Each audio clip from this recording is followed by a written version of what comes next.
Derek from DiceHosers here. We're interviewing Andy, who ran our Konflict 47 tournament. We were just going to ask him some questions about running a tournament at Adepticon, basically. That's the biggest thing.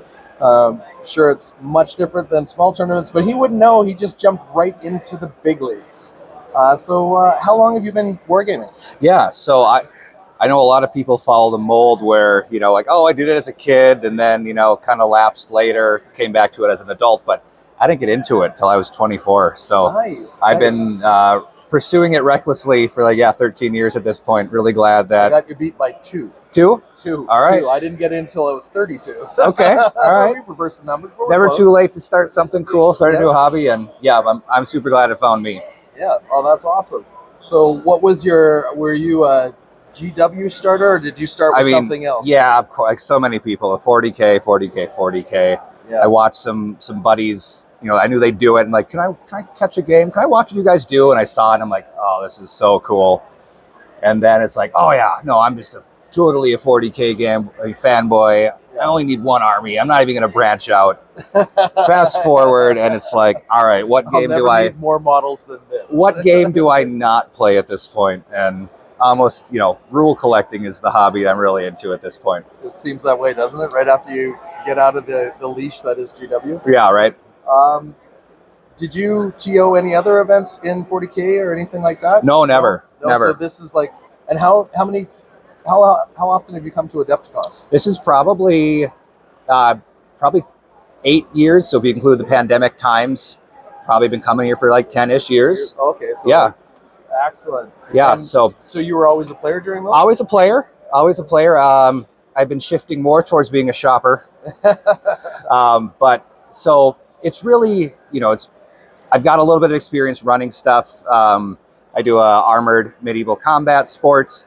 And so just part of that is, running little tournaments, stuff like that. You kind of pick it up and go with it. Organizational skills are crossing over. Yeah. So I was able to supply that completely here and, essentially treat it in the same kind of way and run it like that. Oh, that's awesome.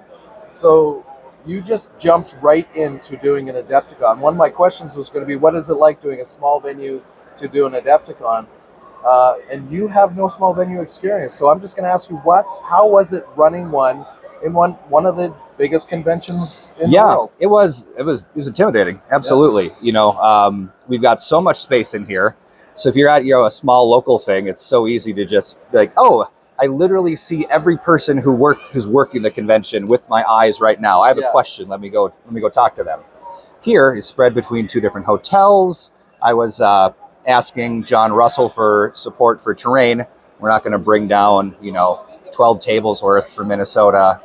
And if you forget something, right? It's not just down the street. Yeah, exactly. So John was cool enough to have, he's got 12 different table sets that he's got packed up that he brings to these events. So we had that, waiting for us. We had to, just get it all set up right before the tournament. It's not a big deal, but there are those, that pre-planning stuff pays off in dividends later. Makes it a little easier.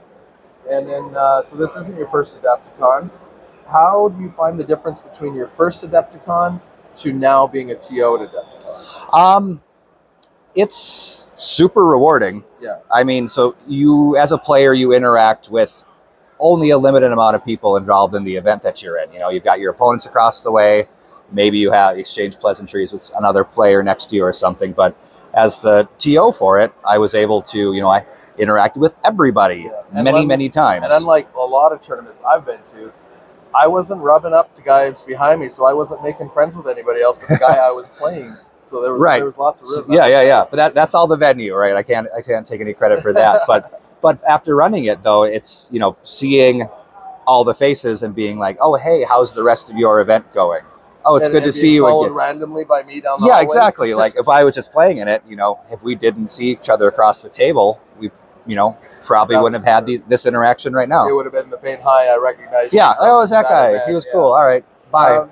Do you think you are going to continue to TO, or would you rather play again? I want to make sure that this game gets played. Konflict 47 is my favorite game, hands down. I want to see it happening. And Peter is here. I'm going to try to sneak some questions in him to see if I can get any leaks from him. Yep, talk to that guy. Squeeze every last bit of information we can out of him. They've got some ideas already. I was talking to Jay, the guy that runs their tournaments, and he said he's also been plugging, trying to get some ears. And Craig later today, in another, is going to be interviewing John Russell. So that'll be interesting there as well. So another question for you before we get stray off topic, like I told you we would. Sure. Are there any must-do or must-avoid here at Adepticon? You've been here 8-9 times, you say, or fair few times. Yeah. Is there any pitfalls you would tell somebody that was thinking about coming to Adepticon to play Konflict or any of the other Warlord games? Yeah, the pitfalls with this event, it's the biggest one. Everyone is so excited about it. So if you're looking to come out, make sure you get on the hotel registration day one that it's available. Signing up for events can be very competitive. The swag bags are limited. And so they were going on a first come first. They're very worth it. If so you don't get the VIG, there's another one, the premium. It was $50, and it comes with at loaded. Least $150, if not $200 worth of stuff. So do yourself a favor and get signed up early. And that will pay. Like if you don't want that stuff and you decide eBay or something, your wife will be happy because it'll pay for your attendance and your games. Yeah, think of the savings. Yeah. Any avoids? So any avoids? Honestly, no. Just get out here, have fun, follow the things that you're excited for. Everyone here is as enthusiastic as you are for your game, your painting, your hobby. The vendors are great. Good people to chat with, talk about what niche things that they're into. And they love, like, everybody that I've talked to about what they're doing, like vendor-wise, they don't have that, oh my God, I've been here for 8 hours, I've told this story 5 times. Everything feels fresh and new, even though they've been asked. Oh, and we're on day 5 of them doing this, and they are tired. They've been standing for on a concrete floor. Yeah. For 5 days. But they're doing this because they have the same passion that we do. They just happen to be doing it professionally. Yeah. And so, yep, they're one of because they're getting paid. Exactly. So. So that avoid and must have. One of the things I was getting at is I wanted to see if you'd give a shout out to that restaurant like you gave us a shout. Hey, we're talking about the convention here, that's the secret. Okay. Because it's 5 days. You're here. You don't want to be eating at the hotel a lot. But there is one hotel restaurant that we're trying next time around. Yep. Because I've never heard of a restaurant where if 9 guys go, they all order a pork chop. Perry Steakhouse. It shares the same parking lot with the Historicals Hotel here, and they have the best pork chops. Do yourself a favor, try it out. Amazing. Okay, so any other highlights for you? Highlights. Was obviously a highlight. So I'm always into the rummage sale. So every Saturday night, people bring stuff that's clogging up room in their basements. Yep. They get to set up on a table.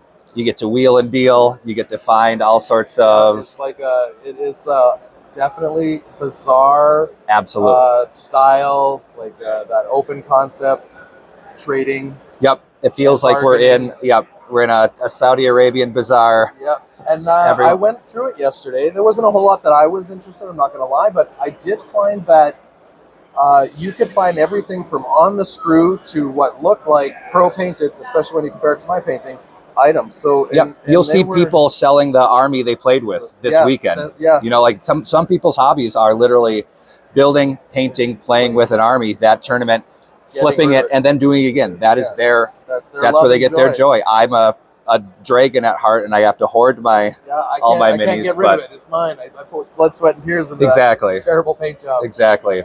Any other highlights for you? Every Saturday night as well. Every time they have a showcase of the amazing display boards that get that are being produced by the people here. Yeah. The 40K team tournament has a culture of people going super overboard, setting up crazy potentially 6 foot wide, 2 foot deep boards to show off what they did, and it's amazing. AOS is very similar too. We have former winners from pre-COVID. The last one. There's a store near us, Lords of War, Jay, Chris, and their 2 partners, I think it's Jonathan. And anyways, they made one. and they got first place. Excellent. It was So it was a great board. I wish to see it again, but I didn't see it yet this year. So Age of Sigmar's been catching on. They've been getting on that train of having awesome display boards. Them as well as I can see you chomping at the bit. I would like to see more and more and more and more other games showing up too. Did you see the bolt action ones? That was really awesome. There was amazing. I think the one that won was a guy had a German checkpoint, and it was of a French chateau, and he actually had 28 mil pictures. Like one of them was the Mona Lisa, and I'm sure if I knew more about art, I'd probably know what the other ones were. It was looked like more of a diorama than an army you could play. Essentially, it's flexing that diorama muscle, and it's so cool to see what people are putting into it. Really inspiring. Like that's something I will think about doing, but I'm so glad that they are, because it's amazing work they're doing. It does actually bring a hope and like a wow to all of that stuff. Absolutely. When you sit down across bringing the spectacle. Yeah, it just shows the love that a lot of people have for a lot of these games. It's not just the Warlord products that we were playing, but all of them. There's something here for everybody. Absolutely. So, with that, I'm going to say goodbye to Andy until next year, because I will definitely see you next year, and I hope we see you here too. Come on down. Please come back. Talk to you later, guys. Bye-bye.